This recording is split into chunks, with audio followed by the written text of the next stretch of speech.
Ok.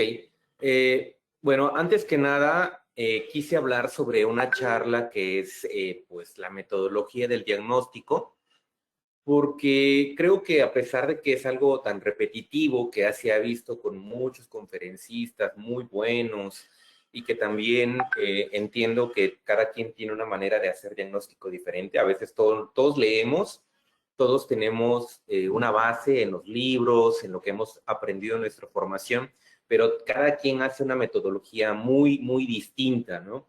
Entonces, por eso quise llamarle a esta charla metodología del diagnóstico. Ok, bueno, y antes que nada, pues quisiera mostrar el lugar en donde me encuentro. Aquí, la localidad en donde me encuentro se llama San Pedro Pochutla, esto es en el estado de Oaxaca. También somos costa, así que están invitados por si en algún momento alguien quisiera visitar las costas de Oaxaca. Aquí tiene un amigo en Pochutla. Perfecto. Bueno, ¿cómo empezamos toda esta situación del diagnóstico? A mí me gusta mostrar algo que creo que en diversas charlas o en diversos temas hemos visto, que es la curva de aprendizaje. En el eje de las X puse pues, los conocimientos, perdón, puse el tiempo, y en el eje de las Y pues, los conocimientos. Hay que entender que nosotros pues estamos de manera distinta a veces en ciertas partes de esta tabla, de esta gráfica, ¿no? Yo hace muchísimo tiempo, muchos años, creo que podría decir exactamente en el 2010, cuando terminé la licenciatura, y a veces parece que todo está muy claro, en realidad no lo es, porque uno es inexperto, uno es inconsciente, generalmente conforme uno empieza a atender pacientes, empieza a tener dudas, entonces uno es muy novato en cuestión de la odontología, porque estábamos acostumbrados a que hacemos muchas cosas por formación o porque nos dijeron, si presenta dolor, coloca este material. Si presenta dolor también, hasta cierto punto es normal, o después de esto sigue tal material o hace esto. Entonces tenemos como ciertos ya esquemas de trabajo y hábitos que creamos en la licenciatura, y entonces, pues cuando vemos que en la práctica eso no resulta, entonces nos frustramos un poquito, y hay que ser muy sinceros. Generalmente todos los grupos de dentistas tenemos amigos con los que compartimos casos clínicos y compartimos las dudas. Pero bueno, ¿qué quiere decir eso? Que en ese punto nosotros nos volvemos conscientes. ¿De qué? De que tenemos una deficiencia. Decimos, bueno, esto, ¿por qué el paciente tuvo dolor? ¿O por qué mi material no funcionó? ¿O por qué mi tratamiento no está perfectamente como yo pensaba que iba a funcionar? O sea, hay muchas. Entonces, somos conscientes de que realmente tenemos muchas dudas. Conforme nosotros seguimos el recorrido profesional, empezamos a algunos tomar cursos, algunos leer, juntarse con otros doctores que son especialistas en distintas áreas, y empezamos a aclarar dudas. ¿Sí? Empezamos a aclarar dudas y empezamos a generar un nuevo conocimiento. ¿A qué me refiero con esto? Que en realidad todos vamos en esa trayectoria, a ser experto, ¿no? Pero previo a todo eso ya generamos un montón de conocimiento de nosotros, que de alguna manera lo vamos racionalizando, lo vamos aprendiendo, y es el cúmulo de muchísimas situaciones. Bueno, para no hacer tan cansado esto es un esquema que tomé del libro de las vías de la pulpa, en el cual, pues, el principal motivo de la consulta siempre va a ser dolor. Y aunque estamos en el área de endodoncia, también existen dolor periodontal o otras causas también pueden ser protésicas, pero en la mayoría van a ser dolor. Y bueno, englobé o puse en un segmento aparte 4, 5 y 6 de estos diagnósticos, porque realmente estas combinaciones de enfermedades pulpares y periapicales son de extremadamente dolorosas, muy dolorosas. Y es ahí cuando nosotros tenemos dudas de qué hacer. Primero hago un tratamiento, primero medico, primero hago un drenaje, primero, no sé, primero le hablo a mi maestro, a un doctor de confianza, qué es lo que tengo que hacer, ¿no? Entonces, y como estamos viendo aquí, hay un montón de combinaciones de diagnósticos tanto pulpares como periapicales y cada uno tiene características clínicas distintas. Y estoy aquí hablando de dolor severo, ¿eh? Dolor severo.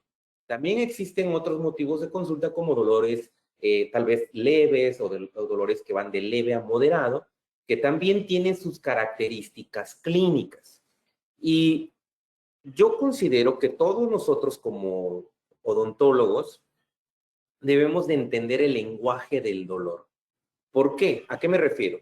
Todos los pacientes que llegan con una queja al consultorio intentan expresar lo que tienen.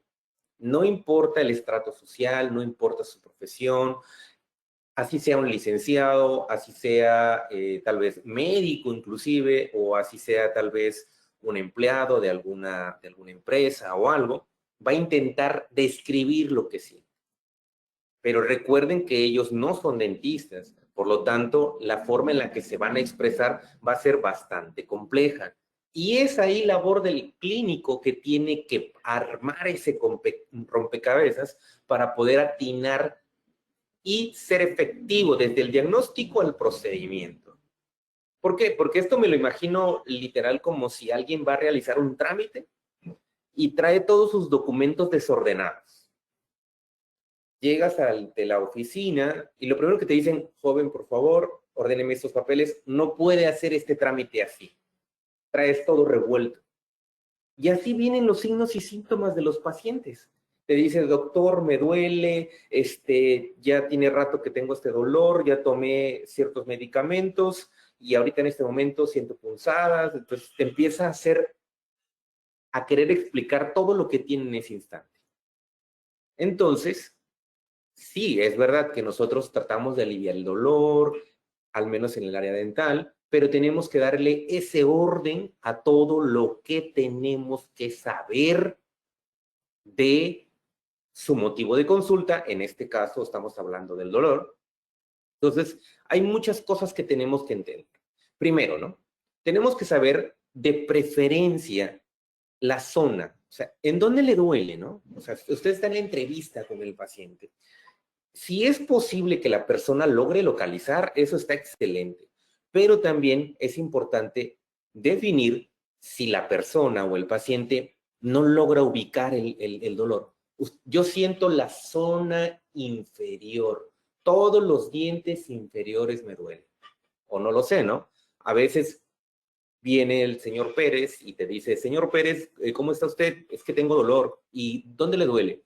Pues ya ni sé, porque me duelen los dientes de abajo ayer y ahora me duelen los dientes de arriba. Ya me duelen todos. Y es una respuesta muy normal que suelen hacer los pacientes, ya no logran identificar. Entonces ahí podríamos dividirlo en dos tipos de pacientes, los que logran ubicar y los que no logran ubicar el dolor. La irradiación, exactamente, se queda en la zona inferior, se extiende a los dientes anteriores, se extiende a los dientes superiores. Todas las características que ustedes le puedan como exprimir a esa entrevista, a ese interrogatorio con el paciente, todo es bastante importante, ¿no? La antigüedad, ¿cuánto tiempo tiene que le duele? ¿Le duele hace 2 años? Cuando alguien me dice es que me duele desde el año pasado, lo primero que establezco es no es un dolor agudo, es un dolor crónico. Pero si alguien me dice, me duele desde el miércoles, no pude venir por trabajo, ayer como pude, saqué la cita y yo ya estoy aquí con usted. Eso sí es un dolor agudo. Entonces, con ese simple desarrollo o que usted investiga de la antigüedad del dolor, ya empieza a almacenar información de qué tipo de malestar puede estar sucediendo. Entonces, yo ya le puse en la primera diapositiva las combinaciones de enfermedades pulpares y periapicales que podrían ser motivo de consulta de urgencia, ¿no?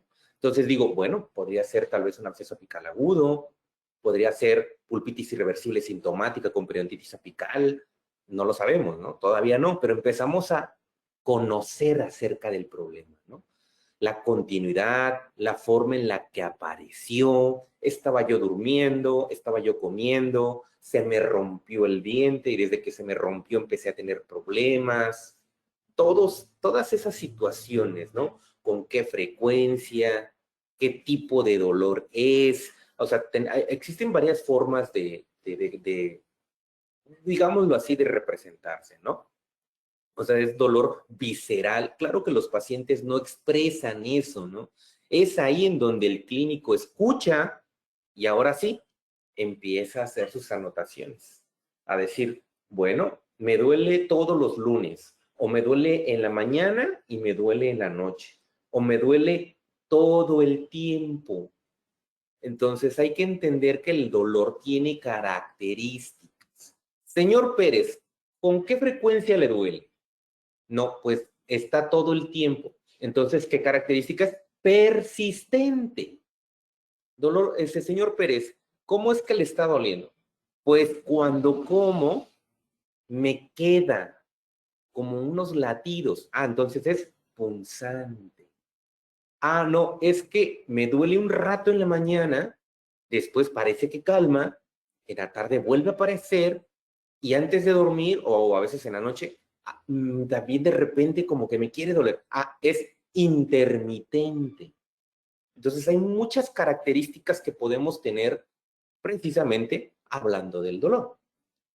Entonces, todas esas características, les digo, son bastante importantes conocerlas. La intensidad, como les dije, puede ser leve, puede ser moderado, puede ser severo.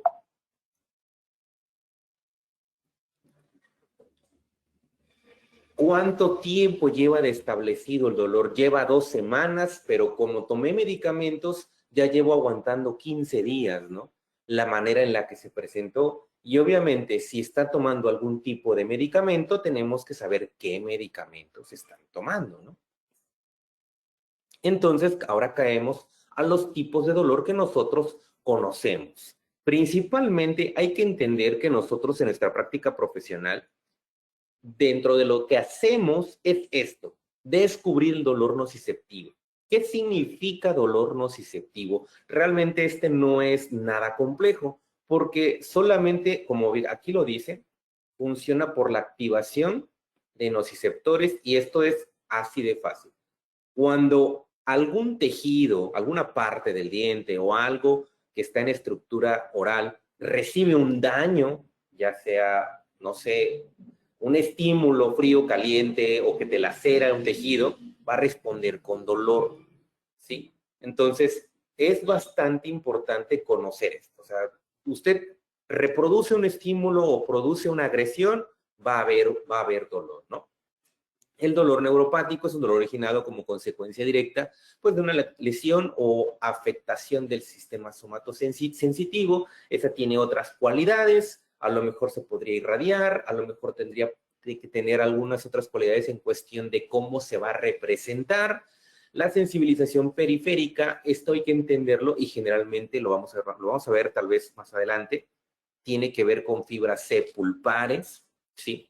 ¿Por qué? Porque generalmente ante una respuesta dolorosa excesiva, en algún punto de toda esa exacerbación de dolor, va a haber un proceso de sensibilización. O sea, realmente empieza a disminuir, pero no es que se resuelva el problema, simplemente esos umbrales empiezan a hacerse menores y muchas personas, escúchenme muy bien, dicen, es que se me quitó, el diente se curó solo. No, no se curó solo.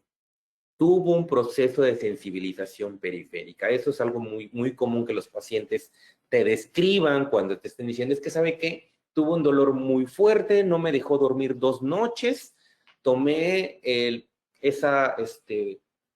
un tecito muy bueno que me dio mi suegra porque me quiere muchísimo. Y fíjese que con ese té mejoré, al otro día amanecí mejor y se me fue quitando solito. Ya no tomé nada. Entonces, cuando me explican situaciones de ese tipo, digo, posiblemente sensibilización periférica, un daño nociceptivo a las fibras C que están en pulpa. Entonces, hay que entender también cómo funciona todo esto. Sensibilización central, respuesta aumentada a las neuronas nociceptivas del sistema nervioso central, a su aferencia normal. Entonces, tiene otras características, generalmente esas son más complejas de poder diagnosticar, y también el dolor de tipo referido, ¿no? Ese es el que se percibe en una zona totalmente distinta a aquel que sirve de mediador en el dolor. Eso es algo, pues, bastante complejo, es diferente de irradiado, ¿sí? El dolor referido, porque sí hay zonas gatillo, pero no es como tal un dolor de tipo irradiado. Y empezamos pues, con la base, ¿no? ¿Qué tenemos en el sistema nervioso periférico? Pues las fibras nerviosas aferentes. Y estas tienen, pues, fibras nociceptivas. Aquí aparece de nuevo el término, nociceptivas. Dijimos que responden ante un daño, ¿verdad? Entonces, vamos a encontrar dos tipos, que son las fibras A delta, y vamos a conocerle como el dolor dentinario. Y aquí está la primer característica, ¿no? Dolor agudo. Eso es, cuando alguien presenta dolor de tipo dentinario, va a tener dolor agudo. Pero ¿qué otra característica tiene? Pues que es fugaz. Es fugaz el dolor. ¿Qué significa fugaz? En este caso es, me dolió, pero a los 3 o 5 segundos desapareció. Se normalizó. Entonces es un dolor de inicio súbito, pero que es de corta duración. Eso significa dolor agudo, pero fugaz. ¿De acuerdo? ¿Y qué otra expresión clínica puede tener? Muy fácil. Que estos solamente se van a activar ante una agresión, como lo dice aquí, primarias nociceptivas. Esto quiere decir que el paciente puede caminar, puede trabajar, puede platicar, puede conversar, puede hacer todo, pero en el momento que esa dentina expuesta sufra un estímulo producto de un café, producto de un refresco, producto de algo que se comió y se activan las fibras A delta, empieza el dolor. Dolor agudo, fugaz, ¿sí? Y el paciente, ay, me dolió. Empieza con las características del dolor. Ay, no, necesito la endodoncia. Y no. Recordando, esto funciona ante una ley muy, muy básica. Ante una acción, una reacción. Si no hay una acción, no hay reacción. ¿Sí? Si usted no hay algo que reproduzca el dolor, no va a haber dolor. Entonces, no es espontáneo, obedece a un estímulo. ¿Cómo se soluciona eso? Solamente quitando la causa del dolor. Tal vez el desalojo de una amalgama, no lo sé, tal vez dentina expuesta por a lo mejor un tipo de erosión, de atrición del diente. Distintas causas, perdón, puede tener, ¿no? Y lo otro es, las otras fibras son las fibras que están en la pulpa. Estas se conocen como amielínicas y que tienen una sensación dolorosa continua.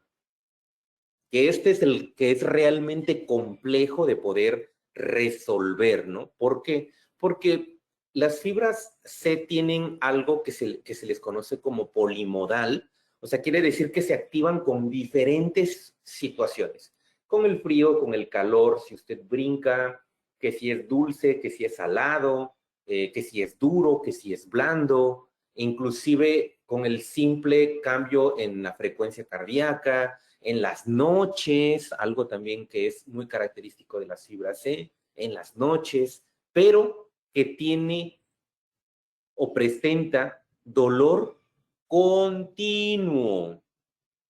Empezó en la mañana, sigue la tarde y en la noche todavía está.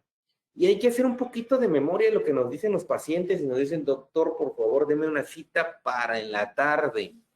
Es que ya no aguanto, me está doliendo muchísimo. Y usted en el teléfono escuchando lo que dice, señor Pérez, guarde la calma, por favor, ya se tomó una pastilla, ya llevo una caja tomando desde anoche porque no pude dormir y no se me quita este dolor. Entonces es demasiada posibilidad dolor pulpar, ¿no? Sensación dolorosa continua. ¿Qué otras características tiene? Que también puede ser de tipo pulsátil, ¿no? O sea, genera esos latidos dentro del corazón, perdón, dentro de la pulpa. Genera esos latidos.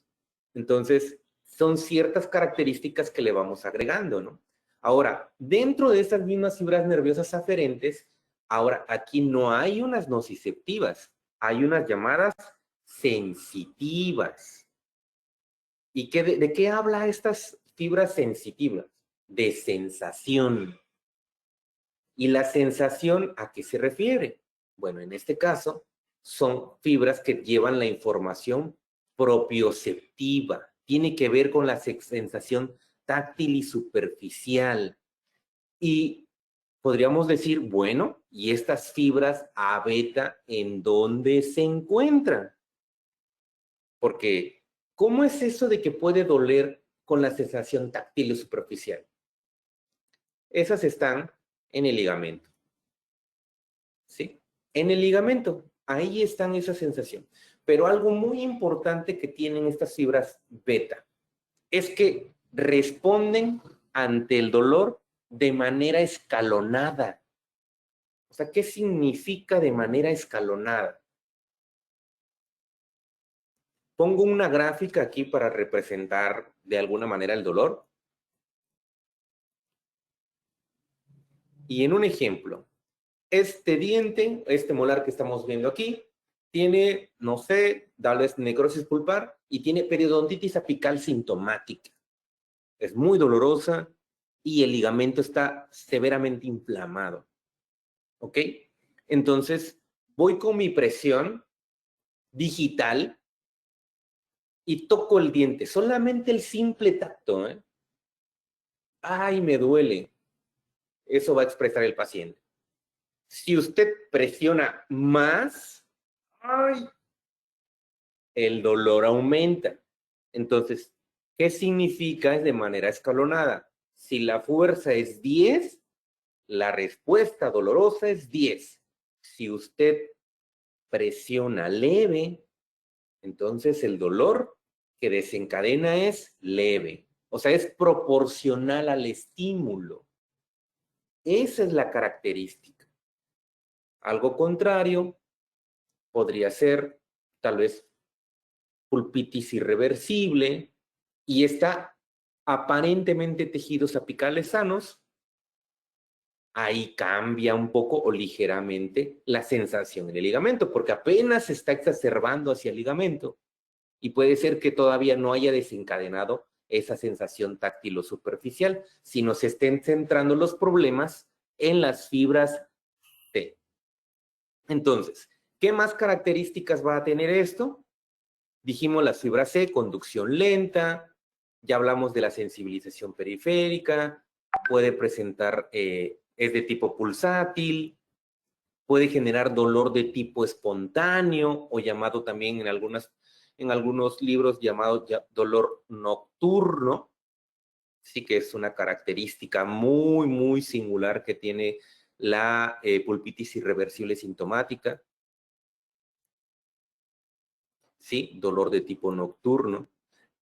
Y todo esto nosotros tenemos que arreglar esta información. Recordando, el señor Pérez trae dolor. No sabemos de dónde le duele. No sabemos. Pero tenemos que explicárselo al paciente. Son fibras A delta, o son fibras C, o son fibras A beta. Pero cada componente o cada fibra va a arrojar características clínicas distintas, ¿sí? Esto es lo que yo les explicaba, es dolor de tipo localizado. ¿Por qué? Porque esto es un dolor de tipo músculo-esquelético, ¿sí? Visceral. Y esto es en el ligamento. ¿Cuántas veces me he equivocado yo? Llega el paciente, hago la exploración de todos los dientes y le digo, vamos a arreglar este premolar. Y ya quiero empezar sobre el premolar. Me dice, no, ese no es. El que me duele es el otro de al lado. Y puedes ver el diente de al lado y el diente de al lado se ve bien. Y el diente que yo estoy diciendo que es el diente problema y se ve re mal, me dice, después vengo a arreglarme ese diente, pero ese no es. Ese no es. Es el de al lado. ¿Cómo logra identificar el paciente que no es el diente problema? ¿Cómo lo logra identificar? Por la propiocepción. Entonces, los mecanorreceptores son los que nos dan la propiocepción. Entonces, volviendo a esa propiocepción. Si yo me dedico, bueno, no sé si de alguna manera esto es una plática virtual, ¿verdad? Pero si yo pudiera tocar el hombro de alguien y tocar a su hombro izquierdo, parado desde la espalda, la persona podría distinguir perfectamente que estoy tocando su hombro izquierdo. ¿Y cómo es eso posible si él no puede verme? Porque lo siente, ¿verdad? Porque siente esa propiocepción. Si yo presiono su hombro izquierdo con fuerza, puede ser que empiece a sentir un poco más de dolor. ¿Cómo siente ese dolor? Porque estoy aumentando, ¿verdad? Aumentando la presión y está respondiendo ante un estímulo. Si me cambio al hombro derecho, él logra identificar perfectamente que es el hombro derecho. Entonces, a eso se refiere con propiocepción, a eso se refiere con un componente musculoesquelético, a eso se refiere cuando hablamos de un dolor de tipo localizado. Y ahora sí, empezamos con la metodología del diagnóstico. ¿Cómo empezamos esto? Ok, con la historia del problema dental actual. Entonces, esta forma de ver o de saber cómo empieza este problema es a través de una herramienta que está en la metodología que se llama anamnesis. ¿Sí? Esta anamnesis empieza con ciertas preguntas bastante interesantes e importantes, pero reconocer cómo tenemos que ir haciendo esta metodología. Empezamos primero con la localización. Usted ya vio semiología, o sea, hay datos importantes del dolor. ¿Puede señalar cuál es el diente que le molesta, señor Pérez, por favor? Si el paciente logra localizar, de nuevo, tenemos un componente somatosensitivo. Pero si el paciente no logra reconocer, es que la verdad ya no sé dónde me duele. Entonces podríamos decir que tenemos un dolor irradiado. ¿Qué nos puede dar ese indicio de que sea dolor irradiado? Tal vez, probablemente, fibra C. Entonces, ¿fibra C en dónde? Dolor pulpar. ¿Cuándo aparecieron los síntomas por primera vez, señor Pérez? Me aparecieron hace 2 años, como les dije. Ahí nos está dando cronicidad. No, es que apareció el lunes y ya no lo aguanto. Entonces, eso es agudo. Seguramente es una emergencia dental. ¿Qué tan intenso es el dolor, señor Pérez? Es moderado. No, ya no lo soporto. No, es una condición severa, ¿no? ¿Qué cosas le producen o le disminuyen los síntomas? Como lo dije, si encontramos que de alguna manera se puedan reproducir los síntomas, entonces estamos ante fibras T. Y también aquellos que provocan la sensibilización periférica. Y de nuevo, también estamos en fibra C. Duración. ¿Los síntomas ceden rápido o duran mucho tiempo? Que eran las características del dolor que yo les había explicado. Intermitente, continuo, es nocturno, es fugaz. Todas esas características aquí se vuelven importantes. De ahí seguimos con otras herramientas diagnósticas también bastante interesantes, que son palpación e inspección.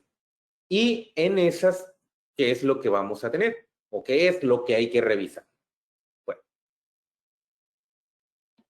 primero, en esa entrevista tenemos que hacer una exploración visual, ¿sí? Hacemos esa exploración visual y vamos a también, aparte de hacer la inspección, palpar lo que es la cara, el cuello.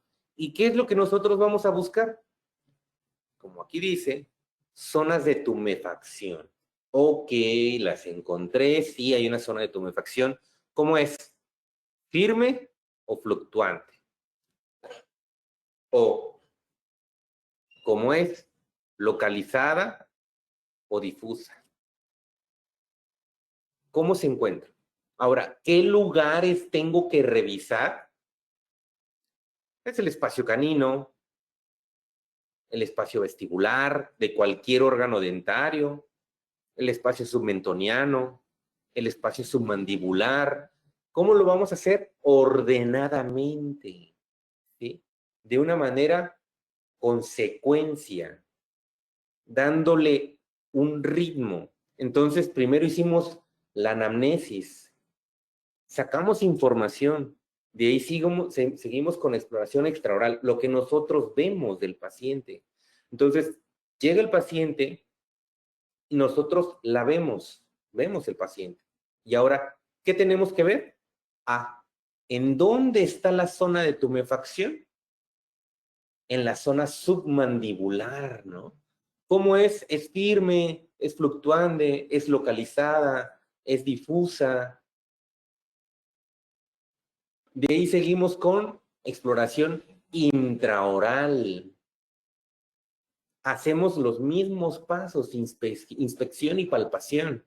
Igual, la vamos a hacer digital, revisar, ¿no? ¿Qué también vamos a ver? Lo mismo, zonas de tumefacción. ¿Cómo se encuentra? Localizada, difusa, firme. Pero ahora de manera intraoral. Intraoral. Revisamos todos los pliegues mucovestibulares, los espacios vestibulares. Eso es lo que vamos a ver. Esas son las bocas de nuestros pacientes. En la parte superior, en la parte inferior. ¿Qué podríamos encontrar? Voy a buscar posibilidades tractos sinusales. Ahora, cuando estamos en diferentes zonas del paladar, cada uno va a obedecer a ápices distintos. Zona anterior del paladar, posibilidad incisivo lateral. Zona media del paladar, segundo premolar, porque tiene una raíz palatina. Zona posterior del paladar, primer molar superior, que sabemos que este molar es el que tiene también una raíz palatina muy grande en algunos pacientes, muy extensa. También lo mismo hacemos con los dientes inferiores. Revisamos si tiene alguna zona de un tracto sinusal. Recomendación, ¿qué es lo que podríamos hacer? Pues la radiografía de fistulografía, ¿no? Ok. ¿Qué más hacemos aparte? Ya llevamos anamnesis, ya llevamos una inspección, ¿no? O sea, extraoral, intraoral. ¿Qué utilizamos? ¿Qué herramientas ocupamos aparte de eso? Empezamos ahora con percusión, empezamos ahora con movilidad de los dientes. ¿Y qué instrumentos vamos a ocupar? Como recomendación, recuerdo que en la escuela me decían demasiado utiliza el espejo dental, pero generalmente ya lo dejé de utilizar. Utilizo más el eyector, ¿no? O sea, como un instrumento para realizar pruebas. Estas pruebas de percusión y de movilidad, recuerden que siempre empezamos con un diente testigo, no empezamos con un diente, con el diente sospechoso, empezamos con el diente testigo. Se va a hacer de manera individual. ¿Qué es lo que nosotros buscamos? Dientes que presenten inflamación o la sensación de localización en el dolor. Entonces, de esa manera lo hacemos. Si el diente sospechoso es un molar inferior, empecemos con yo inclusive empiezo con un anterior, con un incisivo. De ahí me voy con un premolar y ya después el diente sospechoso como tal. ¿Por qué es importante empezar con un testigo? La primera razón es porque el paciente debe llenarse la cabeza de una sensación, primero, no dolorosa, que sabe que la exploración no genera ningún malestar, que está bien, y pueda reconocer, porque va a guardar memoria, de que esas pruebas que nosotros estamos realizando no duelen.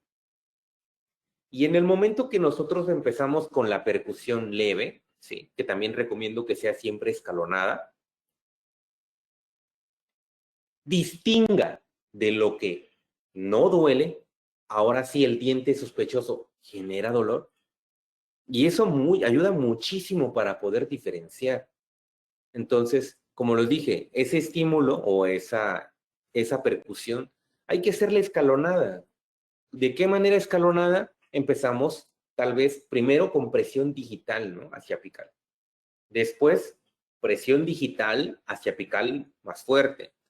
Después, ahora sí, percusión con yo hago el eyector, percusión con el eyector. Después, percusión un poco más fuerte, porque le voy aumentando. O sea, recuerden que las pruebas son para reconocer y ubicar el dolor, no para generar más dolor. Entonces, eso es algo bastante importante. Y después, ¿qué otra prueba? Nos vamos a la prueba de movilidad, que nos va a servir para ver exactamente si tiene algún tipo de problema, ¿no? O sea, en la movilidad 1, que ya sabemos que es el primer signo distinguible, a la movilidad grado 2 es menor de 1 milímetro, y movilidad 3, que esto es más de 1 milímetro, que tiene pues ya rotación o que puede tener intrusión, ¿no? Entonces, siempre lo vamos a hacer con instrumentos para que nos permita, de alguna manera, reconocer este movimiento. O sea, ¿qué grado de movilidad tiene este incisivo? Movilidad grado 1, ¿no? O sea, ¿a qué le atribuimos? ¿Un trauma? ¿Le atribuimos a enfermedad periodontal? ¿Le atribuimos a un absceso apical crónico? No sé, distintas cosas que podrían ser que estén ocasionando eso. Ejemplo, perdón, de percusión y movilidad, tengo este caso clínico. Órgano dentario 21, antecedente de trauma, movilidad grado 1, a la percusión es positivo, al test de sensibilidad da positivo, sondeo 5 milímetros. Ahora tenemos del otro lado un 11, también obviamente tiene antecedentes de trauma, pero este tiene movilidad grado 3. A la percusión ya no duele. Sensibilidad, increíblemente también da positivo, pero este presenta un sondeo de 7 milímetros. Entonces, cuando nosotros hacemos el comparativo entre dientes, tenemos que diferenciar, es que este es el sospechoso, es que este es el problema, el diente problema. Empiezo a hacer mis diagnósticos, ok, perfecto, este tiene un antecedente de trauma. Probablemente este trauma seguramente produjo a lo mejor una pequeña disrupción en el ligamento periodontal, y ahora, como lo estamos viendo en la radiografía, generó algún tipo de reabsorción. Para esto ya tiene cronicidad. Entonces, algo que también puede marcar la pauta aquí es, me marca positivo al test de sensibilidad. Esa pulpa está vital, increíblemente está vital, pero tiene movilidad grado 3. ¿Sí? Ya presenta una movilidad que ya esto es totalmente, pues, irreparable. ¿Qué más sigue en nuestra ruta diagnóstica, ¿no? Entonces, la exploración periodontal. Hay que reconocer que hay tipos de pacientes que nos van a presentar enfermedad, ya sea generalizada o localizada. Generalizada, pues va a tener asociación con que todos los dientes presentan periodontitis, ¿verdad? Y vamos a tener pues encías tal vez ya no sangrantes, pero sí bastante pérdida de la estructura de las crestas y también de la encía, demasiada retracción. Pero cuando tenemos una pérdida localizada, vamos a tener cosas diferentes, porque podríamos asociarlo a un problema. Primero también podría ser pulpar, podría ser periodontal, o podrían ser combinadas. Es ahí en donde nosotros como clínicos tenemos que diferenciar. Y la mejor herramienta es la sonda.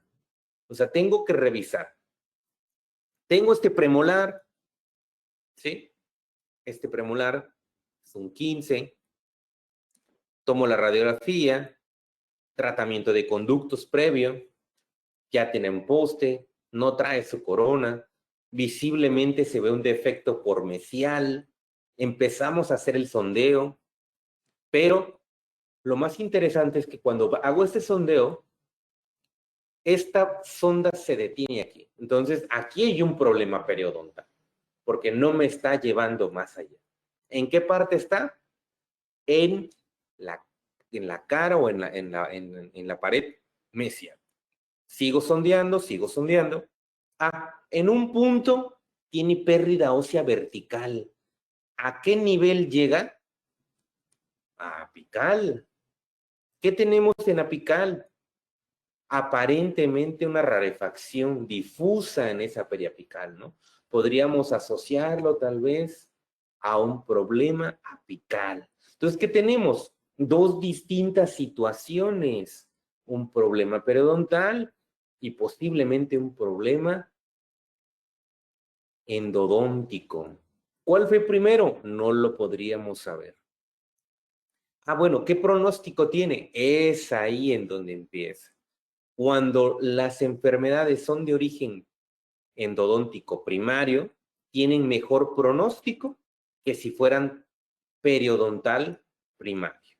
Entonces, estas lesiones realmente que son combinadas son más difíciles de establecer un tratamiento, ¿no? Esto aquí va de nuevo, es un caso clínico. Este es un 7-17. Trae un tracto sinusal por paladar. Hago la radiografía de fistulografía y exactamente esa fistulografía me lleva a una zona un poquito extraña del molar, la zona media de la raíz. Tomo o hago mi sondeo por palatino, claramente, y solamente llega hasta esa zona. 8 milímetros de profundidad por palatino, porque presentaba un absceso por palatino. Y si yo nada más me quedo con la pura exploración extraoral y veo absceso por palatino, lo primero que pienso es de origen pulpar. Pero haciendo el sondeo, o sea, quiero que reconozcan que solamente haciendo el sondeo me doy cuenta que no involucra apical. La sonda se detiene ahí. La fistulografía se detuvo ahí, en la zona cervical. Entonces, ¿qué problema tiene este órgano dentario? Presenta dolor moderado, palpación periapical negativo, sí duele a la percusión, no presenta movilidad y el tracto sinusal es por palatino. Entonces, haciendo este análisis, si el problema no está en apical, no es un origen endodóntico, es un problema periodontal. Posiblemente es compatible con fractura, ¿sí? Porque es complejo que un problema periodontal llegue hasta apical, a menos que lo muestre la sonda, pero esto es con anestesia. Pero si la fistulografía se detuvo ahí y la sonda se detuvo ahí, es compatible con una fractura, posiblemente. Otro caso clínico, lo mismo, vemos molares superiores que presentan una zona de tumefacción por el paladar. Hago mi fistulografía y esto se sale fuera, ¿no? O sea, está fuera del periápice de este diente. A pesar de lo que yo vea,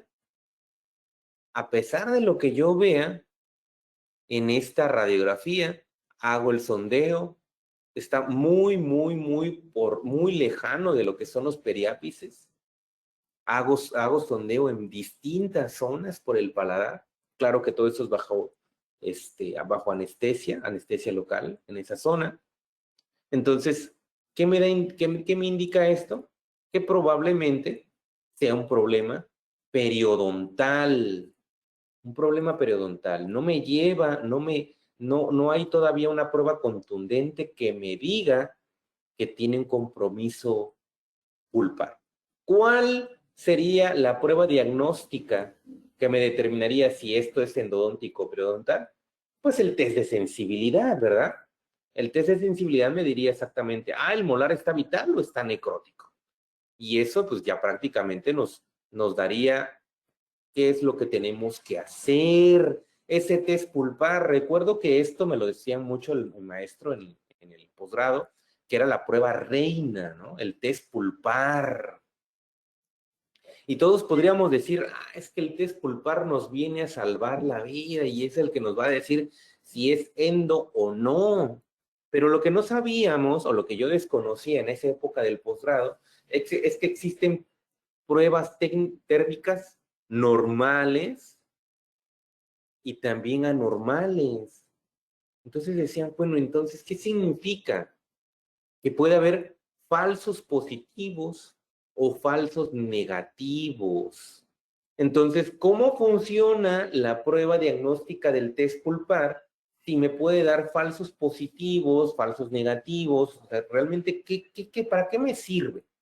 Primero, hay que reconocer, bueno, más bien dicho, que el test nada más nos va a decir si existe vitalidad o no. No nos dice qué enfermedad tiene, solamente nos dice si está vital o no, no está vital. Traducido en otras palabras, vitalidad pulpar comprende el diagnóstico de pulpitis reversible, pulpitis irreversible. Y esta puede ser sintomática o asintomática, ¿no? Sintomática o asintomática. Entonces comprende 3 diagnósticos el simple hecho de decir tiene vitalidad. Pero cuando decimos está no vital ya significa necrosis. Pero este es diferente, es diferente. Por eso les decía que este test no te dice qué diagnóstico tiene, solamente te dice la vitalidad. Y algo bastante interesante es que ciertos estudios pues, han evaluado qué tan bueno o tan eficaz es este test de sensibilidad. En ese estudio que está marcado aquí por James Jespersen, nos decía que nos dice que la efectividad está entre el 84 y 94% de efectividad. Pero, ¿qué tiene? Bueno, este rango de efectividad, ¿con qué está asociado? Con la edad. Este estudio nos dice que en los pacientes jóvenes es más fácil que tenga de reconocer o utilizar ese test y que realmente sea más efectivo. Obviamente las cámaras pulpares que son de pacientes ya adultos mayores generalmente van a presentar una retracción pulpar. Entonces, es ahí en donde se reduce la efectividad. ¿Qué variable es? Edad. Pacientes jóvenes, mayor eficacia. Pacientes que tienen mayor edad, menos eficaz. ¿A cuánto? En este caso ya viene aquí. ¿A cuánto estamos hablando de que podríamos estimular la pulpa para reconocer para que sea viable hacer este test pulpar? Lo que se recomienda en los estudios es Endo-Ice, tetrafluoretano, menos 26.2 grados centígrados. Y bueno, que era algo que lo había comentado al principio, que existen varias formas de medir el dolor. Pero viene el endodoncista, y el endodoncista, aparte de que le gusta hacer y revolver a las personas y ser el que decide si se va para endo o no, tiene otras formas de explicar cómo es el dolor. Entonces, tiene una forma de medir el dolor verbal, ¿sí? O sea, ¿cuánto le duele? Mucho, le duele poquito, ¿no? la escala numérica, del 1 al 10, ¿cuánto le duele? Me duele 6.3. La escala de colores, se utiliza una escala graduada de colores, la escala analógica de caritas, que también pues muestra desde una carita muy triste hasta una cara sonriente. ¿Y en dónde se encuentra usted? ¿Qué tanto le duele, no? Que si es grave, si es severo, si es espontáneo, si es agudo, si es intermitente. Y realmente, como les decía, cada quien realiza un diagnóstico muy, muy diferente. Por lo tanto, en algunas situaciones que estamos decidiendo si el tratamiento perdón, si el diagnóstico de este molar o este diente que estamos viendo, pues se va para tratamiento de conductos o simplemente se puede resolver con operatoria dental. Y ok, a mí me gusta utilizar esta forma de realizar los antecedentes dentales. Ya es algo que es un concepto ya bastante contemporáneo, pero se me hace muy lógico la forma en la que nos describen el doctor Abau Raz sobre los antecedentes dentales, ¿no? O sea, yo cuando voy con el médico, voy con el doctor y le digo, ¿sabe qué? La semana pasada estuve muy mal el estómago, después mejoré y ahora estoy aquí, ¿no? Entonces te empieza a decir, bueno, ¿y usted con qué frecuencia se enferma del estómago? No, pues desde que estaba yo en la universidad, recurrentemente me enfermo del estómago. Ah, ok, ok. ¿Y en su familia hay alguien que tenga un problema similar? No, pues en mi familia no tengo. Ah, perfecto. ¿Usted es alérgico? ¿Sabe de algún tipo de medicamento o comida que no tolere su estómago? No, fíjese que sí, soy intolerante a la lactosa. Ya ahorita ya si tomo leche me cae mal. ¿Y sabe qué fue lo que le hizo daño? O sea, ¿qué tipo de alimento fue? O sea, el médico investiga sobre el problema. Investiga sobre el problema. O sea, va más allá del motivo de la consulta. Pero nosotros como clínicos dentales a veces nos falla esa situación. Y debemos de empezar, bueno, ¿y usted cómo está? ¿Cuál es el problema del consulta? Fíjese que me duele el molar que estamos viendo en la radiografía. Ah, ok, veo que trae una amalgama. O sea, ¿cuánto tiempo tiene esa amalgama? No, esa amalgama tiene, pues híjole, ya no me acuerdo, o sea, yo iba a la primaria. Ah, no, entonces sí, ya tiene mucho tiempo. Que sí, porque recuerdo que me llevó mi mamá. Yo ni quería ir, pero bueno, mi mamá me llevó a la fuerza y ya desde ese entonces tengo esos traumas con los dentistas y no había querido venir hasta ahorita que me está doliendo. Pero esa amalgama re buena porque me duró todos estos años. Entonces decimos, entonces ¿cuánto tiempo tiene esa amalgama? ¿Y alguna vez, o sea, se la cambió? No, nunca. Pero veo que está incompleta. No, es que se me rompió el año pasado y desde el año pasado no le he hecho nada porque la verdad no me dolía. Entonces, ahorita sí ya me duele. ¿Y cuánto tiempo tiene que le duele? No, ya llevo como unos 5 meses. O sea, empezó con un dolor cuando comía y cada vez que comía algo me dolía, y me dolía, y me dolía, y me dolía. Y ahora, no, ya no lo aguanto, porque ahora sí ya no lo puedo ni tocar. Me duele muchísimo. Entonces, esa evaluación dental de todo lo que ha pasado el diente desde el inicio de su restauración. Pues eso es diagnóstico. Para mí no es un método diagnóstico como una herramienta o algo, pero funciona mucho, te sirve. Porque cuando ves la realidad de los dientes, a veces vemos restauraciones que están en oclusal, que aparentemente están bien, aparentemente. Pero ¿qué es lo que yo veo en este órgano dentario? Tristemente, este diente, y junto con la radiografía es el mismo, es de una necrosis pulpar con periodontitis apical sintomática. El paciente ya no quiso conservar ese diente por cuestiones económicas, seccionamos ese molar. ¿Y qué es lo que vemos en esa dentina? ¿Qué vemos en esa dentina? Cronicidad. Esa dentina estuvo con un proceso de enfermedad crónico durante muchísimos años.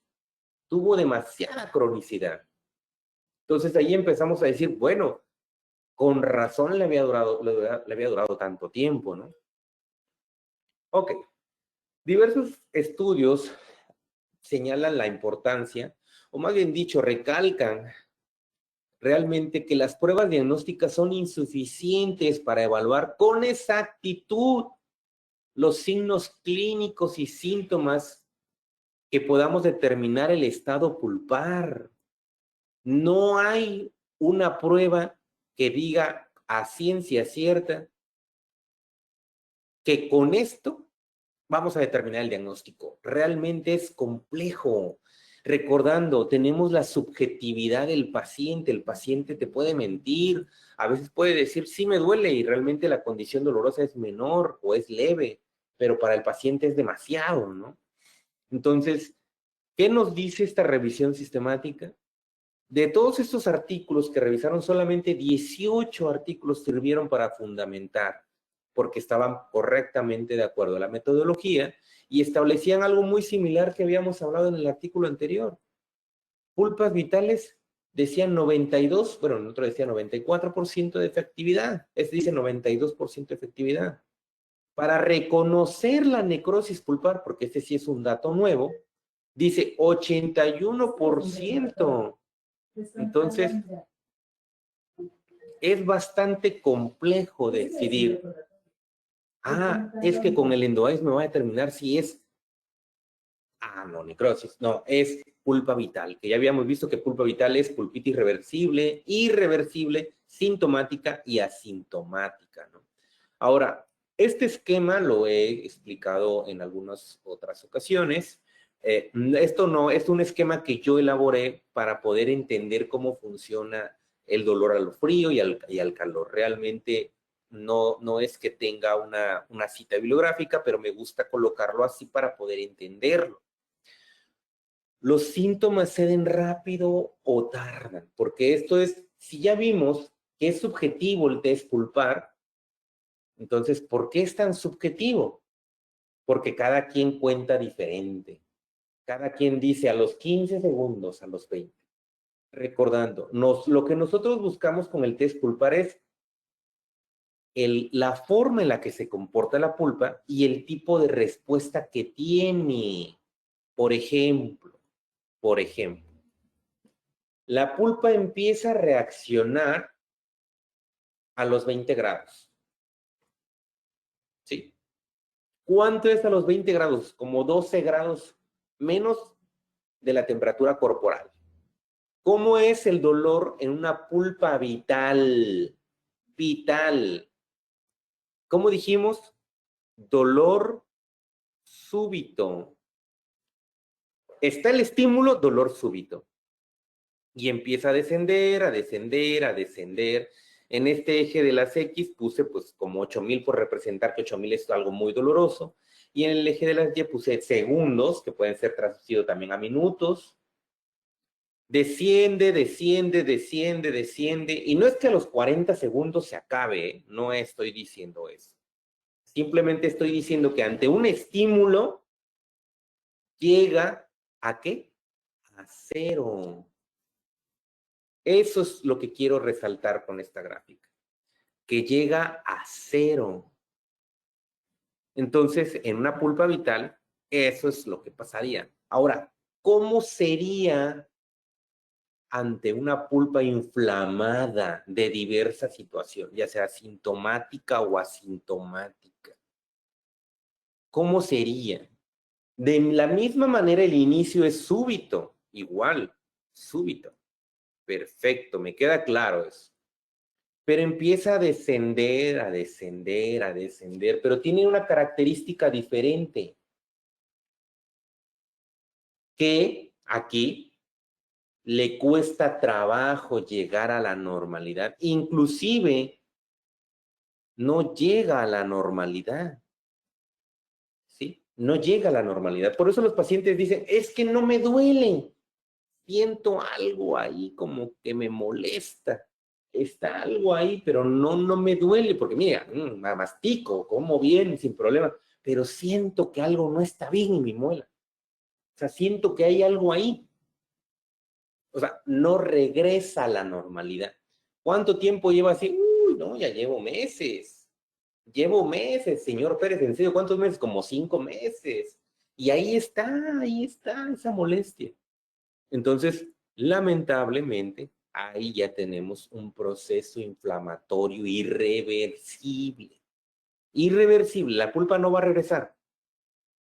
Ok, ¿cómo funciona el calor? El calor es un poco diferente, un poquito diferente. Espero que esté sirviendo el esquema, pues para poder darnos a explicar, ¿no?, cómo es esta situación. El calor, de la misma manera, cuando hablamos de una pulpa vital, sí, el dolor es bastante, pues, la carga dolorosa, pero no es de inicio súbito. ¿Sí? No es de inicio súbito. Duele, pero le lleva tiempo establecer el umbral del dolor. Y una vez que lo establece, también empieza a descender, empieza a descender, empieza a descender. ¿Hasta qué punto? Hasta donde llega a la normalidad. Llega a la normalidad.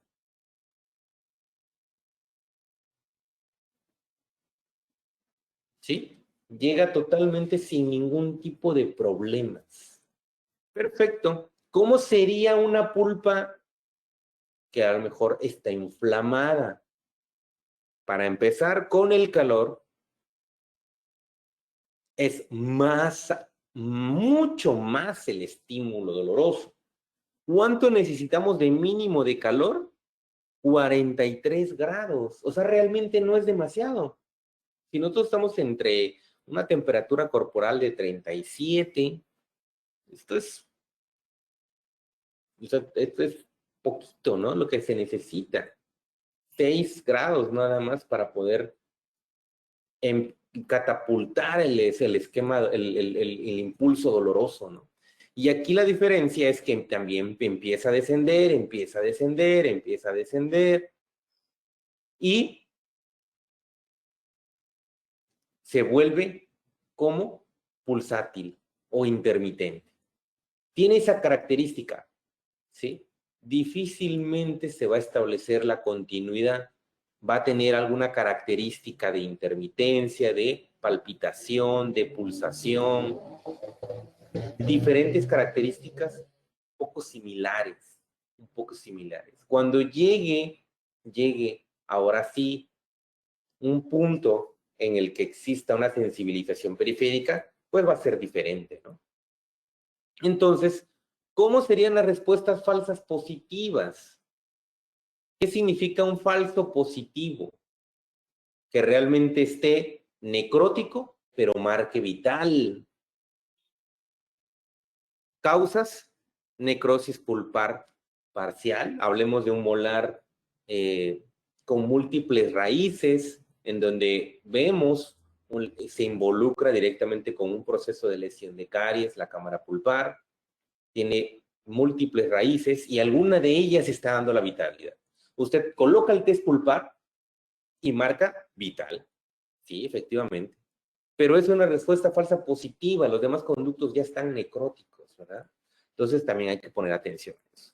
Contacto con restauraciones metálicas, estamos hablando que a lo mejor los dientes adyacentes, a lo mejor el diente sospechoso también si tuviera una restauración metálica, los nervios del paciente, en algunos momentos por pacientes demasiado aprensivos, pueden tener ese detalle de poder sobre exagerar demasiado la respuesta pulpar, ¿no? Ahora, falsos negativos. ¿Qué significa falsos negativos? Falsos negativos significa que está mandando como necrosis pulpar cuando realmente es positivo, ¿no? ¿Cuáles son las causas? Cámaras pulpares calcificadas, dientes con traumas recientes, ápice inmaduro, tal vez dificultad para hacer la prueba diagnóstica. Son diversas las situaciones que podríamos. Ahora, recordando, las imágenes son ilustrativas, porque las tuve que hacer con un asistente que tenía aquí y pues vemos que tiene tratamiento de ortodoncia, era un poquito complejo, pero son de ilustración. Tetrafluoretano, menos 26.2 grados centígrados, cloruro de etilo, menos 5 grados centígrados, hielo, menos 0 grados centígrados. Se recomienda para el test pulpar, menos 26.2 grados centígrados, tetrafluoretano.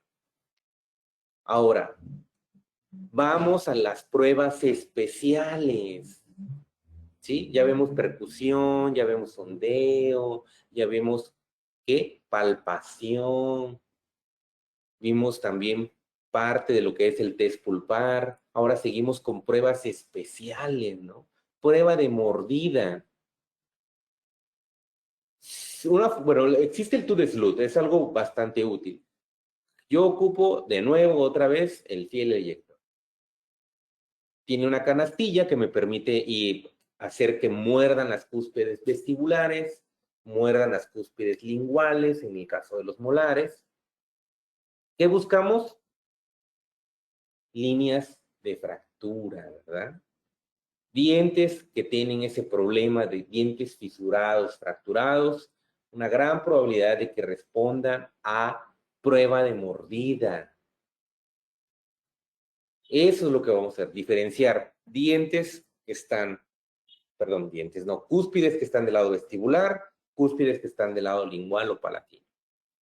Diferentes formas de hacerlo. Algunas veces se va a romper la parte palatina, a veces se va a romper la parte vestibular. ¿Cómo lo vamos a diferenciar? Ya haciendo o complementarlo con otras pruebas especiales, ¿no? Otra prueba especial, a mí no me gusta utilizarla, sí la recomiendan algunos libros en particular, como la prueba de cavidad, que nos dice que tenemos que hacer una cavidad sin anestesia y si en algún momento llega a haber dolor, entonces está vital. Bueno, generalmente no me gusta. Esa es la opción A, tal como viene descrita en los libros. La opción B sería la remoción de caries o la remoción de la restauración. O sea, ¿esto qué quiere decir? O sea, usted llega, el paciente llega el diente así, no sabemos qué hacer, luego prueba de cavidad, hago test de sensibilidad así como está y no me es suficiente, no me marca si hay vitalidad o no. Tengo dudas. ¿Qué es lo que hago aquí? Pues la remoción de la caries o la restauración, ¿no? Es lo que dijimos.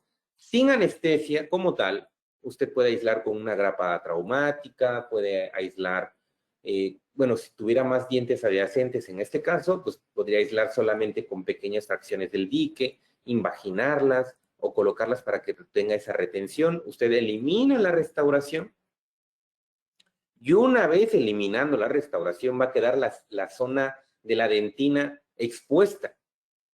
Entonces, sobre eso, ahora sí test de sensibilidad, porque ya tengo una proximidad mucho más cercana a la pulpa. ¿Qué otra prueba especial? Anestesia selectiva. Esta la tenemos que realizar a través del ligamento periodontal.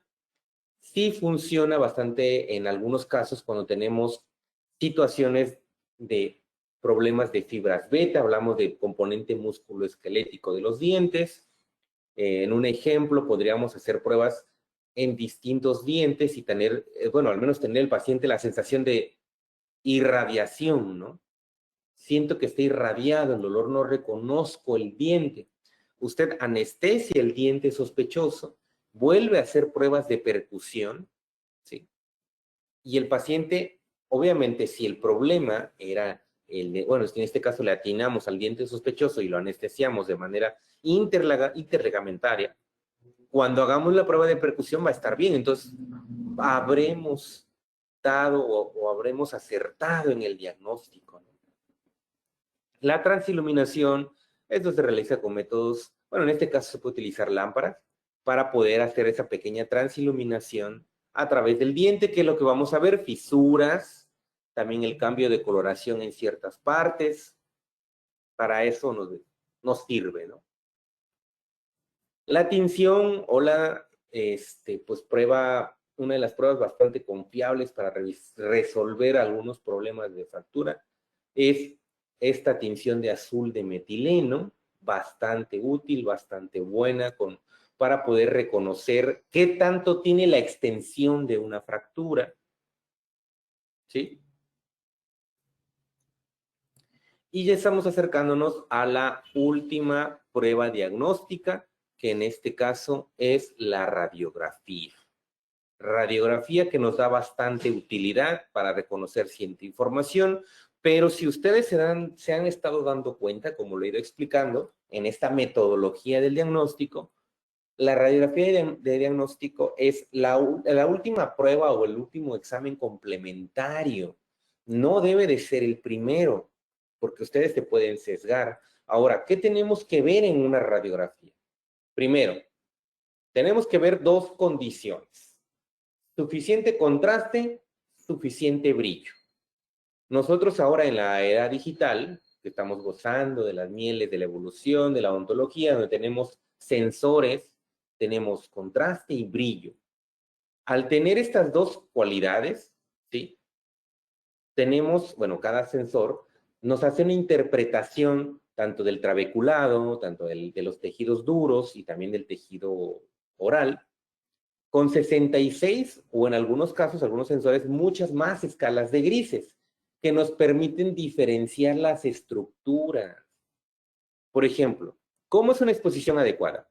Primero se tiene que ver o diferenciar el esmalte, se tiene que ver la dentina, se tiene que ver el espacio de la cámara pulpar, ¿sí? Se tiene que ver el ligamento, el espacio del ligamento. Se tiene que ver también el espacio que está en el conducto, ¿verdad? Se tiene que ver esa diferenciación en el trabeculado. Si no son visibles los componentes que le estoy diciendo, entonces esta radiografía no es adecuada para hacer diagnóstico.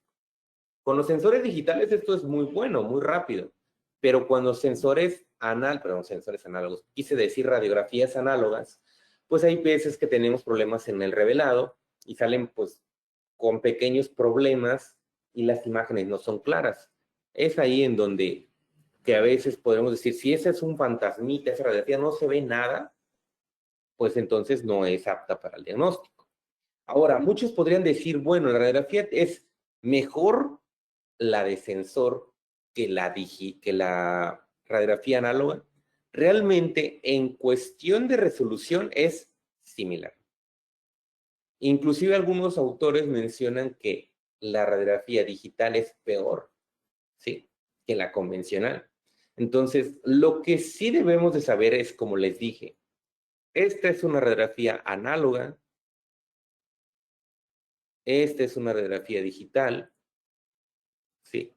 Como he estado diciéndole, se debe de ver componente del esmalte, la dentina, el espacio del conducto, el espacio del ligamento, el trabeculado óseo, el espacio oral. Si se ve delimitado, entonces es una radiografía correcta para poder diagnosticar.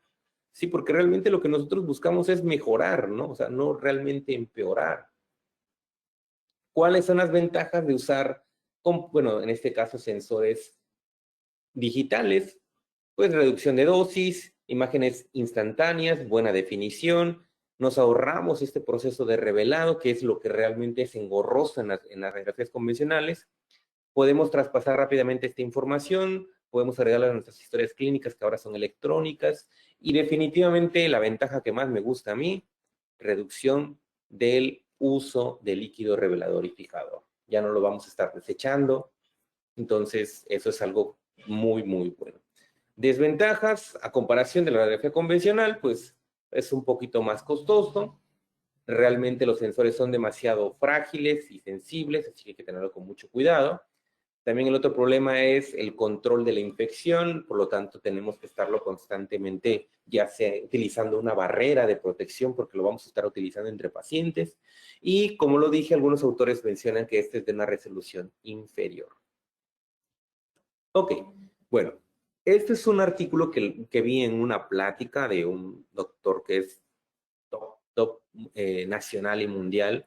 Me gustó mucho, mucho este artículo, entonces lo tomé prestado y trata de un estudio bastante interesante, en donde aquí utilizaron pues, una manera de comparación para poder ver qué era lo que ciertos profesionales de la salud podían ver. Utilizaron 150 radiografías.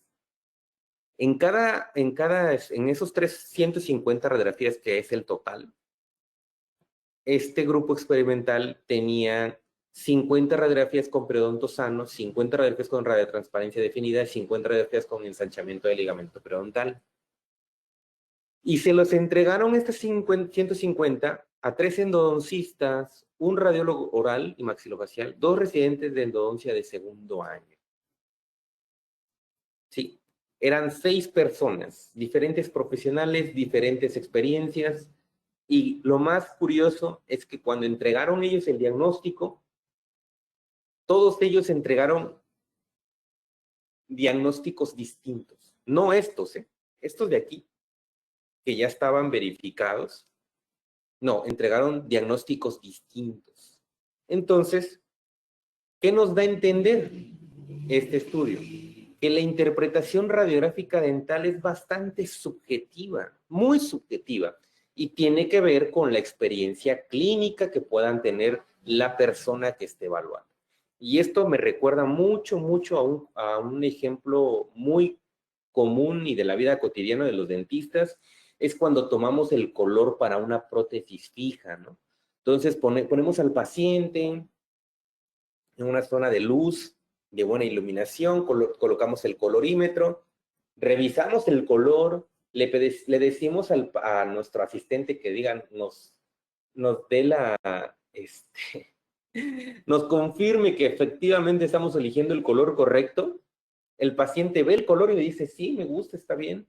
Entonces el paciente se lleva un color en la mente, yo me guardo un color en la mente, mi asistente se lleva otro color, mando el color al técnico, el técnico hace el color que él piensa que es ese colorímetro y le sale otra corona distinta, llega, se la probamos al paciente y el paciente dice, esta no es la corona que yo quería.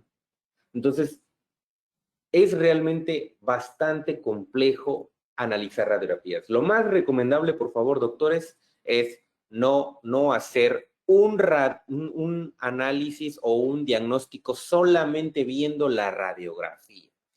Y bueno, ¿a qué me refiere todo esto? Ya lamentablemente expuse la otra radiografía que quería explicar. Este es un caso de un paciente que llega, me dice, por favor, me toma una radiografía, es que siento un pequeño malestar en esta zona. Veo 2 dientes involucrados, veo un 4 y un 5 involucrados, veo un tratamiento previo, veo en este caso un órgano dentario con aparentemente una lesión periapical o una imagen, en este caso radiolúcida, compatible con una lesión apical. Veo una zona un poquito definida de probablemente sea caries, no lo sé, no puedo asegurarlo en la radiografía. Tomo otra radiografía para poder verificar y digo, bueno, efectivamente sí, puede ser que sea periodontal, puede ser esto de aquí, puede ser esta lesión, no sé de dónde viene el dolor, pero algo me decía que tenía que mejorar esta radiografía. Entonces, ¿qué es lo que hice? Cambié los valores en el sensor y los valores al momento de exponer la radiación a través de mis rayos X, porque cuando analicé el paciente clínicamente, el diente no tenía nada en cervical, o sea, no había nada, o sea, estaba bien. Yo pensé que había alguna especie como de reabsorción o una caries radicular, pero en realidad estaba perfectamente sano. Disminuí la dosis, tomé la radiografía nuevamente y desapareció esto que estaba acá. Entonces, al final tuve que hacer el tratamiento de conductos de este diente, ¿sí? Pero ¿cuál es la moraleja, no? La moraleja de las radiografías. Que todo es subjetivo, muy subjetivo. La angulación, ¿sí? La cantidad de milisieverts, el tiempo de exposición. Hay que tener un poquito de, pues, tener ese cuidado, ¿no? Entonces, si no me funciona para eso, entonces, ¿para qué me funciona la radiografía de diagnóstico? Precisamente para todas estas situaciones. Son tareas, ¿no? Tareas de la radiografía de diagnóstico, nos va a decir el tipo de anatomía cámara pulpar, nos va a decir el tipo del conducto radicular, cuántos conductos podría tener, me permite ver lesiones de caries, me permite ver lesiones periapicales, me va a permitir delimitar el acceso, me permite ver las zonas de seguridad, puedo ver la longitud durante el tratamiento de conductos de un órgano dentario. Y bueno, ya llegando a la parte final de esta plática, pues quisiera nuevamente agradecer al Colegio de Endodoncistas Militares, por esta invitación. Y ahora a las personas que están pues en esta sesión en línea, pues también hacerles la invitación para que puedan incorporarse a diversos grupos de estudio que tenemos en Facebook. La mayoría tiene Facebook. No sé si algunos lo conozcan, pero sí aparecen los grupos como Endos Buenas Notas o Endo Oaxaca. También dejo mis redes a través de Facebook, WhatsApp o el correo.